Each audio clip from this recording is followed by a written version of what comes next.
थोड़ा कैसे हुआ है ये थोड़ा बोल दीजिए ना। हैं आप ही लोग का आप ही का लेके बोल रहे थे।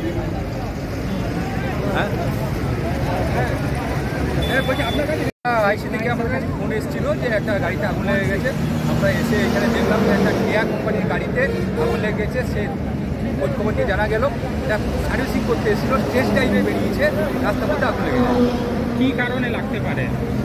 শর্ট সার্কিট হতে পারে, তাছাড়া কোনো কারণ নেই। কোনো ক্ষয়ক্ষতি হয়েছে? গাড়িটা পুরোটা নষ্ট হয়ে গেছে। চালক সময় ইঞ্জিন কেউ নেই।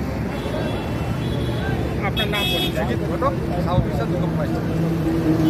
আপনি ওই দিক দিয়ে গাড়িটা আমরা দেখছি আগুনটা লেগেছে, মানে শর্ট সার্কিট হয়ে পরে আগুনটা হয়েছে। আপনি কোথায় কিসে ছিলেন?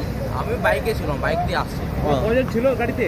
গাড়ি একজন ছিল। হ্যাঁ, তো কি দেখলেন গাড়িটা জ্বলছে? গাড়িটা মানে 2 মিনিট আন্দারের মধ্যে আগুনটা পুরো বেড়ে গেল পুরো। তারপরে আপনি দাঁড়িয়ে গেলেন? ড্রাইভার কি দেখলেন? যে গাড়ি চালাচ্ছিল সে কি পার হয়ে গেল, কি বেরিয়ে গেছে? তারপরে তারপরে সাইডে করে দাঁড় করে দিল। তারপরে ফায়ার ব্রিগেডকে ফোন করা হলো, আমাদের স্যারকে ফোন করা হলো। আপনার নাম? মানিক সাহ।